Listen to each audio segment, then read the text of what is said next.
Bonjour Baimbo Kao Balandaka, les grands communicateurs et IDPS, il y a Congo Central et Molobelia, mais c'est le maire David Dominique Inko Diambete, Kinzonzi, Simisi Savonti, Mukolo Elekaki, Tomonaki, mais c'est le maire David Dominique Diambete, Bakilingana Lombango, na Wenzenabiso, Mvadu Pena Abattoir, Bazalaki na ministre provincial, Oya Ibanisme, Pena ministre Nabiso, ministre agriculture, Kotaki na Abattoir, Batala Lolenge Nini, Bosoto. Etondaki na kati ya abattoir pe na wende ya Mvadu eloko na kosenga na ba ministre na biso provincial ya habitat pe urbanisme pe environnement botala ba bokomese oyo ba lekaki ba tekaki ba espace na kati ya wende ya Mvadu moi etake molobeli et le communicateur ya IDPS tokolo ba vérité lelo tokoma komona monsieur le maire David Dominique Diambete Kinzonzi simisi sa ba mama o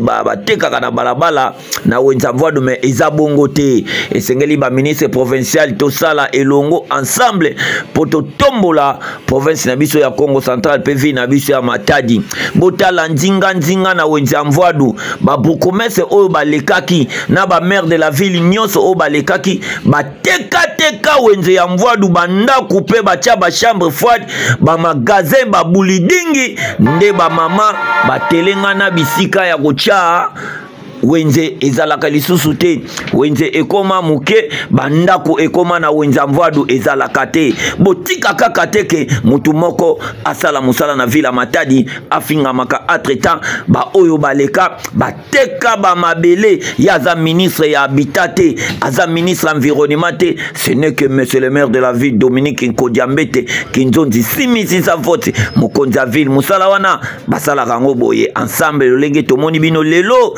boki na terrain ministre provincial ya habitant pe ministre nabiso ya agriculture botala lolenge batu batongi ba chambre froide na kati ya wenza Mvadu na ba hotel na ba building tina balabala lolenge nini ba mama oyo bakokota na kati ya wenze ba espace ezalaka suste makambo oyo bolandela yango pe ya solo tomona ete ndenge baninga basalaka na bakisasa babuka ba building babuka ba ndaku komisa ba mama nyonso wana ya balabala bazongela wenze la bango ya Mvadu nde tokobetela bino maboko makambo oyo tozotala ngo likolo ya lisu etake balobeli ya chef de l'état Félix Antoine Tshisekedi Tshilombo Longonia tomoni bino bokitina wenze ya Mvadu pe bokoti na kati ya abattoir tomona pe musala kitoko esali malogola tomoni ba ministre provincial bokoya kiwana bolanda lolenge monsieur le maire David Dominique Diambete alobaki na caméra ya Cordon Piemi Amboka.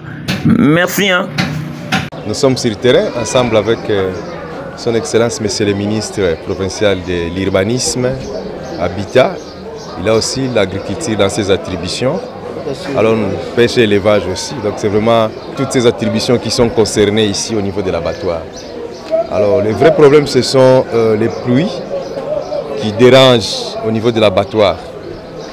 Aujourd'hui avec la démographie galopante dans notre ville, l'abattoir se retrouve encerclé. Parce qu'à l'époque, quand les Belges avaient construit cet abattoir, dans tous ces quartiers, il n'y avait pas de maisons. Donc les infrastructures comme les abattoirs, ce sont des lieux où ce sont des maisons ou des bâtiments qui se construisent loin de la ville. Et quand c'était construit, la ville n'était pas jusqu'ici. Mais aujourd'hui, vous voyez, il y a des maisons partout.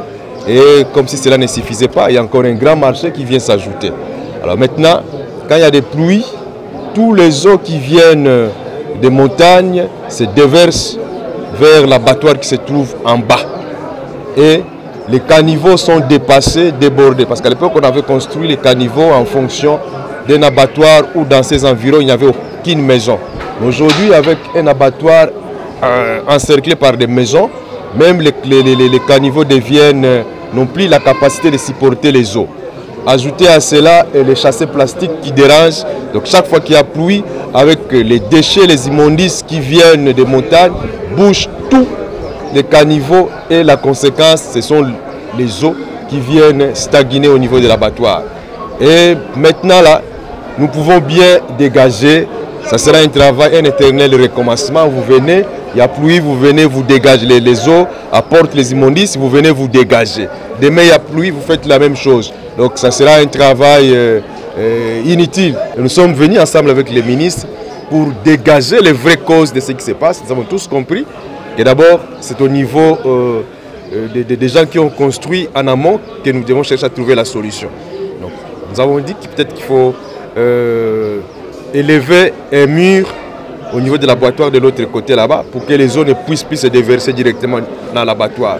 Et en bas ici, il y a des vendeurs qui ont construit des étalages au-dessus d'un grand caniveau qui servait de canalisation d'eau. Il faut également voir comment dégager ces boutiques pour laisser les grands caniveaux libres. Comme ça, les eaux vont traverser sans